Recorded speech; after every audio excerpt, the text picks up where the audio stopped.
Hello and welcome to Firefly episode overview number 7, Jaynestown. And here we go. Jaynestown is the 7th episode of Firefly, the TV series, and was aired on Fox on October 18th, 2002. Returning to a planet where he ran into some serious trouble years ago, Jayne discovers that he's become a local folk legend. Mal decides to use his entertaining distraction to complete a job, but some unfinished business may derail his plans. The show opens with Kaylee expressing disbelief that the always proper Simon ever uses a swear word, despite his protest that he does when they're appropriate. Inara departs for an overnight meeting with a client. A noise in the infirmary brings Kaylee and Simon to find Jayne trashing the room in search of bandages to tape concealed weapons to his body, which Mal quickly vetoes. It seems that Jayne is concerned about the enemies he had made on Canton years ago. As they arrive at the Canton factory settlement, the population of which are known as Mudders, Kaylee suggests to Mal that Simon join them in their expedition to recover some hidden loot. Mal considers that having the well-dressed Simon pose as an upper-class buyer of the Canton special ceramic-making mud is a useful strategy. Shepherd Book reassures the dismayed doctor that he'll watch over his sister, claiming to have struck up a good rapport with her. Simon ineptly plays his role before the unconcerned foreman. Then the crew wanders off to locate their contact. Mal comments on Jayne's absurd attire, a heavy brown coat with a hood and goggles, during an apparently hot day. When Wash remarks that he doubts that anyone will remember Jayne, Mal suddenly begs to differ as they come upon a life-size statue of Jayne. When an alarmed Jayne fails to break his compatriots away from their admiration of the statue, Inara is meeting with the local magistrate, Higgins, the man Jayne crossed years ago. The officious slave owner has hired Inara to bed his timid son Fess, who is 26 years old and not yet a man. Higgins reveals a penchant for dominating his son's life by attempting to rush the ceremony, but Inara intends to give Fess a proper companion union, and politely but forcefully shoos the father out of her shuttle. She reassures the naive Fess that he need not be like his father, only be himself, which will make him stronger. Book enters Serenity's common area to find River fixing his Bible by cutting and pasting and marking up the pages. Her erratic patterns alternate between logical analysis of the contradictions with oddly connected streams of thought. Book tries to explain that you can't fix the Bible, but she complains that it's broken. Book explains to her that even if the Bible doesn't make sense to her, everything was a matter of having faith. River is surprised, apparently never considering this before, then refuses to let go of the pages of the Bible she had torn out previously. Book lets her have them.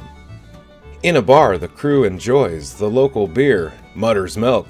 Simon explains that it's similar to the beer the ancient Egyptian rulers fed to their slaves to keep them healthy enough to work and sleepy enough at night to prevent unrest. A well-dressed gentleman arrives to tell the smugglers of complications to their job, namely the brutal death of the middleman. The contact suggests lying low until they come up with a way to move the loot past the foreman. But a troubadour suddenly strikes a chord and sings Jayne, the man they call Jayne. Their jaws dropping, Serenity's crew listens to the entire bar singing the ballad of Jayne Cobb. When the song mentions money falling from the sky, a stunned Jayne realized what had happened to the missing cash. He and his partner had stolen from the magistrate and had been forced to jettison in order to escape from anti-aircraft fire. Back on Serenity, River brings the wrecked Bible back to Book, but when he rises from the sink, his white hair untied and sprouting from his head in a wild mop, she shrieks and runs off. Zoe chuckles as Book vainly tries to coax the frightened girl to come out of hiding. To quickly resolve the matter, Zoe promises River that Book will put the hair away now. As the crew leaves the bar, they find a huge crowd cheering for the hero of Canton outside, having been gathered by a blonde-haired boy whom Jayne had tried to scare off. Trying to escape the crowd, Jayne runs back inside, only to find himself offered the best whiskey and accolades from all. The smuggling contact is horrified by Mel's supposed idea of lying low, but Mel soon develops a plan around this considerable distraction. While Jayne carouses with the admiring locals, Mel goes to fetch the inebriated Kaylee, but when she pointedly observes how well she and a drunk Simon are getting along, he leaves her to her own mission. Mal heads back to Serenity with Wash and tells Zoe how this unexpected celebration of Jayne is exactly the cover they need to sneak the stolen merchandise past the foreman and his prods. Unfortunately, the foreman has learned of Jayne's return and reports this to the magistrate. The official then releases a man from a cramped prison box and gives him a loaded weapon. The freed prisoner's surprise is increased when he learns about Jayne's return, because he happens to be Stitch Hessen, the partner Jayne abandoned 4 years ago during his flight from Canton.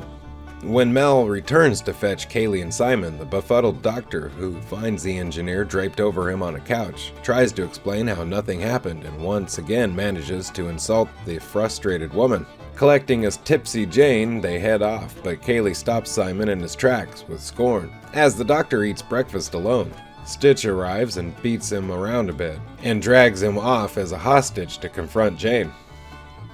Back in Inara's shuttle, Fess expresses disappointment in not feeling different after losing his virginity. Fess's self-discovery, however, is interrupted when he finds himself summoned to a criminal hearing for a villain whom the magistrate plans to capture. As Fess describes the folk hero who stole from his father and gave to the poor, Inara mistakenly thinks Fess is describing Mal and waxes warmly about this noble man. She receives her own shock when Fess expresses surprise that she knows the amazing Jayne Cobb. Mal, Zoe, and Wash haul the cargo on their buggy and load it into Serenity, while Jayne, warming to the idea of being heroic, gives a moving, if not particularly literate speech before an adoring crowd. Suddenly, a shot rings out and Stitch appears, dragging the doctor along. After tossing Simon aside, Stitch addresses the crowd, telling them what really happened, how Jayne dumped him before he dumped the money, and the whole Robin Hood-like act was just a mistake. When Stitch moves to shoot Jayne, however, a young mutter leaps in front of the hero, blocking the shot. After Jayne kills his former partner, he runs to the mutter and yells at the lifeless body, unable to accept his sacrifice. He shouts to the crowd that he is no hero, that there aren't any heroes, just people like me. When an even younger lad offers him his knife, apparently ignoring his speech, Jayne snatches it back and finally knocks down the statue in disgust. When the crew reboards Serenity, Wash attempts to take off, but he finds the ship landlocked per magistrate's orders. It is quickly released, however, because Fess had decided to prove himself a man by defying his father's attempt to capture the hero of Canton. Shepherd Book comes near a very calm River, who is now drawing, to get a book that's near her, but she still clearly remembers Book's hair, with her telling him, "Just keep walking, preacher man." Kaylee has a heart-to-heart with Simon and briefly makes him worry about his propriety after the previous night's party. Mal finds Jayne brooding about the recent events, as he can't comprehend why the mutter died for him despite knowing the truth, nor the fact that the town is likely putting the statue back up, and still thinks of him as a hero. Mal tells Jayne that every person who ever got a statue was bound to be flawed in one way or another, and in this case, it ain't about you, Jayne. It's about what they need. Jayne doesn't feel any better, and states it still makes no sense.